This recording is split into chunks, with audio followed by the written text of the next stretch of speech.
Welcome back to the show. In today's episode, we're going to talk about are you underpaid as a PA and how you can break free from the income ceiling myth. Most PAs think that they're underpaid, but almost no one actually knows if they are or not. And what's worse, many PAs feel stuck and feel like they have already reached their income ceiling for their career. And that could be true for some, but for many, it's actually not true. Trying to figure out what a good PA salary is can absolutely feel confusing and daunting. And part of that is because people feel awkward or feel afraid to try to talk about it, either in person or even online in groups or forums. And you will see a large range of PA salaries out there. So it can feel confusing to you to figure out what is actually a reasonable salary for you in your specialty. And besides specialty, there are other variables that matter. For example, your actual location, your city, your state, your region of the United States. Are you in a really high cost of living area, whether that's a state in general or whether that's a specific city, for example, like California or LA within California? Or are you in a lower cost of living place like the Midwest, the Dakotas, Iowa, Nebraska, Kansas? Another variable that matters is your overall experience. It is absolutely expected that a PA 3 to 5 years into their career should be making more than a newer grad PA with 0 to 2 years of experience. Now, sometimes those newer grad PAs are more confident and negotiate better than the PAs that have been working there. So sometimes newer grads are actually making more than PAs that have worked there longer. The setting can matter as well. For example, are you working in an inpatient role or an outpatient role? Are you working in the OR? Are you working at a jail? Are you working in the ICU? Not only the specialty, but also the setting where that specialty is located could matter. Take ortho, for example. Outpatient ortho, where they're only doing outpatient ortho, they might have a different salary than someone who's doing only inpatient surgical ortho. Or maybe a different ortho PA is doing a combination of the two. They might all have different salaries. Additionally, compensation model is an absolute variable too. If you haven't already, go way back to episode 9 and take a listen to the episode where I provide an overview of different PA compensation models. I talked about salary, hourly, RVU models. Sometimes people will be in a combination where they have a base salary and earn RVU on top of that. Or sometimes PAs might have where they earn different bonuses in a different way that aren't tied specifically to RVUs. In that episode, I also did not cover a percentage of collections model. That is what I'm currently paid on, where the total collections from the patients that I see in my outpatient telepsychiatry role that are collected from insurances, co-pays, self-pay from patients, that total amount of funds, I get a percentage of collections overall from that. And that was something that I negotiated in this role. So you can understand that there are several variables that go into what is a good or fair or great salary for you as a PA. There can absolutely be some signs that you are underpaid though. For example, if you don't ever get raises, or if you get offered a measly raise. One time I was offered a 1% standard raise for the year. And frankly, it was pretty insulting. I ended up leaving a few short months later for another role anyway, but it was just so disheartening that that was their standard, 1% for the year. Another red flag that you might be underpaid would be if new grads are earning close to your salary or potentially beyond your salary. Again, some of these new grads are learning negotiation and contract information ahead of time, and so they are going into these roles very confident and negotiating their worth very well. And perhaps a few years ago, you just accepted what they offered you and didn't take the opportunity to negotiate. Not everyone talks about their income at the workplace. I encourage you to change that though. Change that as the work culture. Do it in a very kind and respectful way with your PA colleagues, certainly. Don't view it as a way to be competitive or degrading, trying to make people feel unworthy or put them down at all. But more so, do it as a learning tool and collaboratively have those conversations. Another sign that you might be underpaid is when your workload constantly increases and yet your compensation's not increasing. That's a huge red flag. And the next red flag that comes to mind is when you actually feel resentment for the amount of money that you are earning for the role that you have. Now, some of you might be thinking, okay, It sounds like I might be underpaid in this role. Here's where it gets interesting. Even if you are underpaid, most PAs make a bigger mistake overall.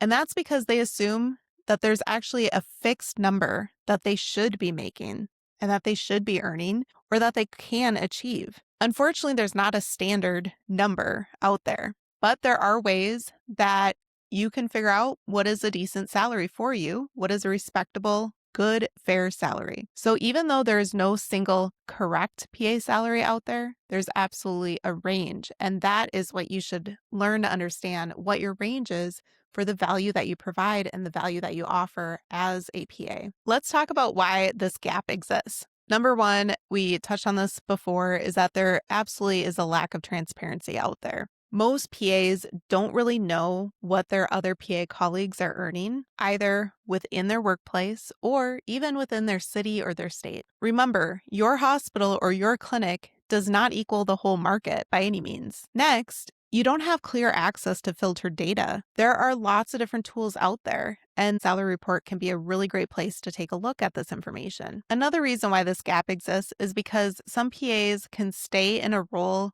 for really a long time and they just feel really comfortable in that role, or they feel like they're too afraid to leave. Even though they think that the grass might be greener on the other side, they feel stuck overall and they don't know if their salary is reasonable. They haven't had recent job search, recent interviews to see what's out there. Instead of asking yourself, am I underpaid? Ask yourself, where do I fall within the range? And where could I be? Here are 4 steps of what you can do to break your income ceiling. The first is to get accurate market data. And that is where you can actually filter out your state, your specialty, your years of experience to collect that information. Second, expand your awareness. When you're in PA school, you might think 100,000 sounds like an amazing PA salary. Well, once you learn what other PAs make and that the median range is a lot higher than that, and some PAs earn as much as some physicians in their role, they can earn 200,000, even 500,000 and beyond in certain specialties. Knowing and becoming aware of that difference from what you originally thought was possible to what actually is possible, that can be encouragement and fuel for you to figure out what is out there for you.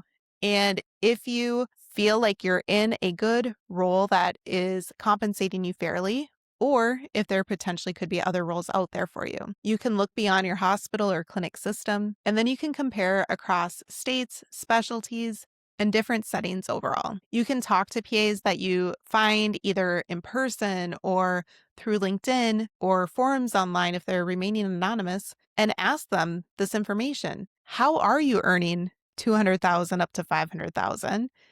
What specialty are you in?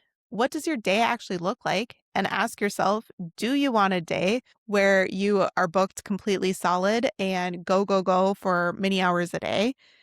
Maybe you have enough bandwidth, time, energy to devote a lot of extra time to your role, so you earn more. Or maybe they are earning really high incomes as PAs and they don't work above and beyond 40 hours. Those are all incredibly informative points to figure out and learn and understand from them. The third step is to increase your options. Explore different roles that are out there. Actually go on interviews. Even if you don't feel 100% ready to jump ship, perhaps there is a role out there for you. It's very reasonable to explore job postings online or potentially go through a full interview, try to get a shadowing interview after that, and see if another place out there sounds like a really great fit that actually does pay 50K more a year for you. When you are doing that job search, those interviews, make sure that you know your leverage and know your value for what you can provide for them. For example, do you know what your RVUs are? Do you know what the clinic earns because you work there every year? What is the dollar value that you provide? Are you an incredibly high producing PA compared to some of your peers, either within your clinic or within the organization? And the fourth step is to make strategic moves. Don't make reactive moves. The worst place to job search and to interview and negotiate is when you are 1,000% done with your current role and you are just ready to jump ship, want to get out of there. That is not the headspace that you want to be in. If you choose to switch roles, make sure that you're doing so intentionally and not reactively. If you decide to stay in your role, renegotiate with data. Besides PAs having such variable salaries within our profession, there's absolutely a giant variable within each specialty that PAs practice. For example, there are some dermatology roles out there where they are only wanting to pay PAs around 80 to 100,000 for training them for a year or two first before they convert over to RVUs. There are derm roles out there where you are earning those RVUs with all those procedures that you're doing in derm and all those office visits that you're having. You're having really short office visits compared to other specialties out there.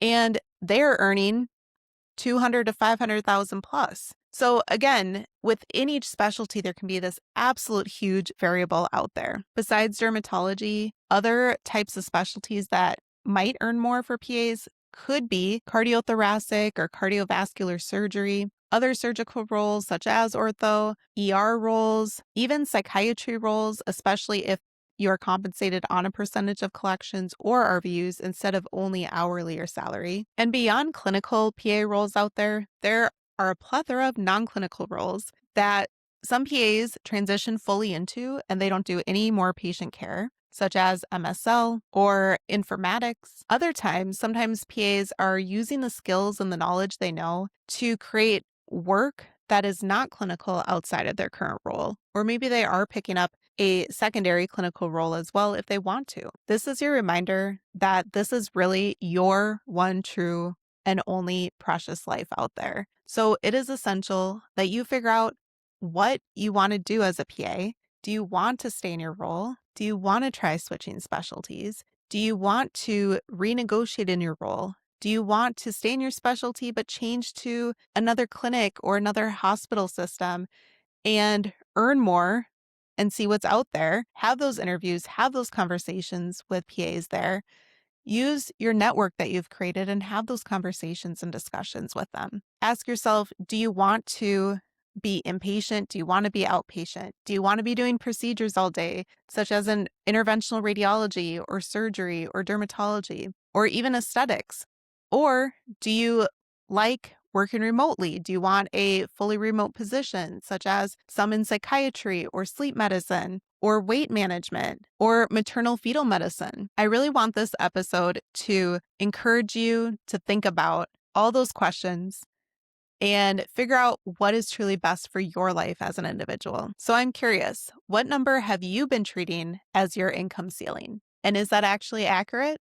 If this episode was helpful for you, go ahead and share it with a colleague, your PA bestie from PA school, your PA class if you're a PA student. And if you haven't already subscribed to the show and left a review, it would mean so much if you were to do that. Thanks so much for tuning in, and I hope you have a great rest of your day.